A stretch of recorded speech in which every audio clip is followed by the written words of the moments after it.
Morning, guys. Welcome to Coffee Chat, minus the coffee. This morning, Judy and I got up really early. I think it was like 6 o'clock in the morning to go on this tour where we were having a dolphin encounter. And I think it's out here. If you can see that sign back there, it says Blue Lagoon Island, Bahamas. And boy, what an encounter that was. It was truly amazing to actually just be with these dolphins, something else. And you know, you got to touch them and play with them and hug them and all kinds of stuff. Truly wild. If you ever get a chance to do it, boy, I'll tell you what, you gotta do it. You gotta do it. It's just something else. Now, guys, in this marketplace, I'll tell you what, lots of big time deals going on. Now, news is circling around about Dubai. Now, with Dubai, we've reported a long time ago that Dubai was going to allow Ripple to utilize XRP for, you know, business and trade type of settlement and stuff like that. Then they came along and said, hey, you can even use XRP to pay employees in Dubai. Now, I remember when that came out and we were saying it won't be too much longer, guys. They're going to use, if you can get your salary in XRP, you're going to be able to use it as payments. And boom, lo and behold, what you got right now is you can utilize XRP for payments in Dubai for products and services. Wow, right there, guys, you're going to be able to use it, and that is a massive deal. And we all know that Dubai is one of the biggest centers for this digital asset space in terms of development and everything like that. So this right there, that is massive. On top of that, guys, we've got a bunch of conjecture. Now, as we reported last night, Eleanor Terrett was coming out there saying she's got two really credible sources saying that, listen, they are at the point now where they are ready to absolutely put this case to bed, this Ripple versus SEC case.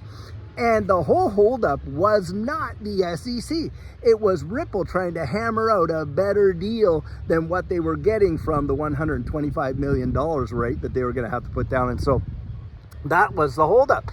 And I don't blame them, guys. They put $200 million into the case and stuff like that, and it should never have been brought in the first place. So absolutely agree. They should get the best deal they possibly can, but it's going to be happening a lot sooner than most people think. I believe that's true. Now, we haven't heard anything yet. Come Friday, if we don't, I'll come out there and say, hey, listen, I was wrong. We didn't hear it this week. But guys, like I say, I think it's going to be amazingly soon. And on top of all of that's going on, news is coming out that Binance US, of course, relisting XRP, but you got the Trump family interested in making an investment. Now, I don't know how substantial or factual that is, but I'll tell you what, that would be a major deal when you got the President of the United States and his family going out there, taking a big stake in this digital asset space, partnering up with Binance. And guys, that is just something that we thought we would never, ever see. I mean, just think about it. When you're seeing these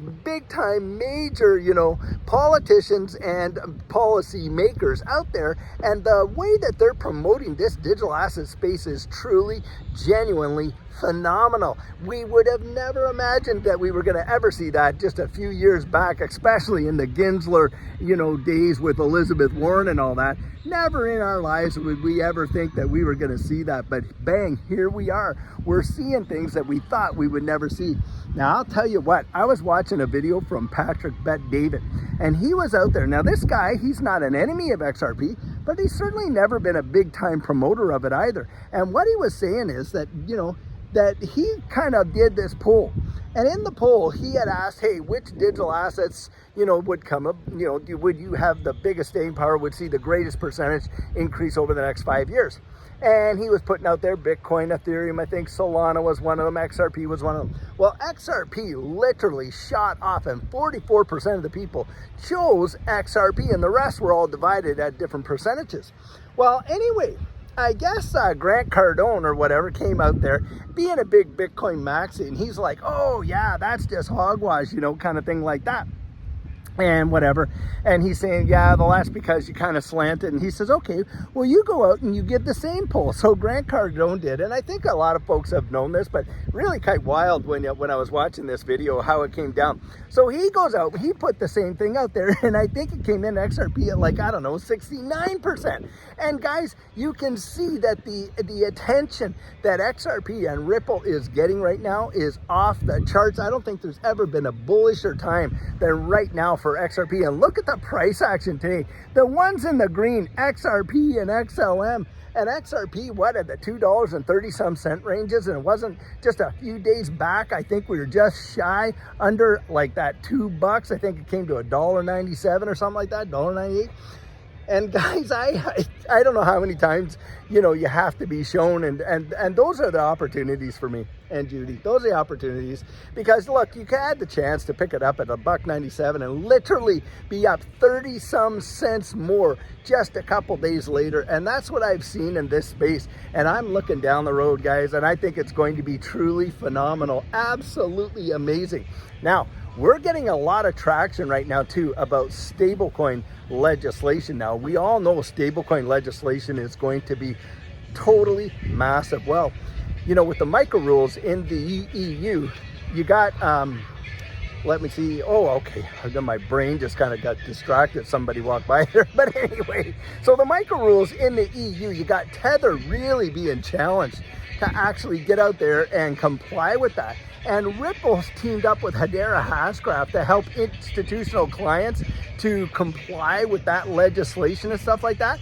And that is a big time deal. And of course, with FIT 21 coming out, Financial Innovation and Technology for the 21st Century Act, that one coming out, I'm telling you what, you're gonna watch things happen in such quick succession, guys, that it could send these prices literally to numbers that most people haven't genuinely imagined or even believe could happen in a run like this.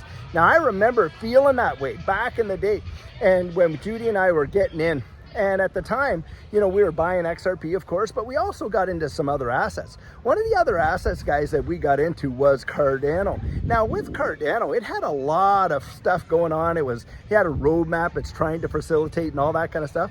We were picking it up at 3 and 4 cents. Guys, you know that thing went up to over $3 in that bull run? That was a 10,000% return. I mean, a 100x. And if XRP was to do a 100x, guys, we're talking some serious numbers. And a lot of folks say, well, you can't do it. Can't do it because of market cap. Can't do it because of this and that. Well, they're forgetting about the world global money supply. Guys, you go out and check out the world money supply visualization. You will see, look, there is so much opportunity. Do you realize that in the debt market alone, we're talking over $300 trillion globally, and they're wanting to tokenize that? In equities, they're wanting to tokenize those, $93 trillion, and on and on and on. And then, of course, you got the real estate market, $360 trillion, wanting to tokenize that. Now, just imagine with this kind of real world asset tokenization, where that could genuinely send the numbers of these distributed ledger technologies, this space, send it just absolutely way past the moon, way beyond Jupiter, probably into another star system. Why do I say that? Well, because right now we're at what, 3-point-some trillion? 3-point-some trillion, guys, that is a drop in the proverbial bucket in comparison to the global money supply and what's coming. And you cannot just take market capitalization. I mean, XRP right now is a greater market capitalization than Nike or Sony and things like that. That right there should tell you all you need to know. And the whales, man alive, have they been showing up and gobbling it up like absolute crazy, just phenomenally. And I have nothing but bullish sentiment right now. Judy and I are as bullish as we could be. And that is not financial advice, guys. That is our 100% biased opinion. Make no bones about it. We've done that research. We built up that conviction, and that's where we stand on it. And that's what I come out and share with you. I share with you our 100% biased opinion, but I'm always encouraging you, go out and find out for yourself. You know how few people genuinely know about this space and the impact that it's going to genuinely have? I'm telling you what, for me, it absolutely represents the possibility of the greatest wealth transfer in the history of mankind. I absolutely, totally believe that. And Judy and I, are we ever highly vested in this space? And not just XRP, guys. We hold a bunch of other positions, XLM, Hedera Hashgraph, different ones like that. And I'll tell you what, we've done our research into all of them, and are we ever convinced? And so for me, Judy, we are as bullish as possibly we can be. But guys, I'll tell you what, lots of amazing, exciting things happening in this space. And I'll tell you until later on tonight when we have another amazing video for you. Have a great one, guys, and take care.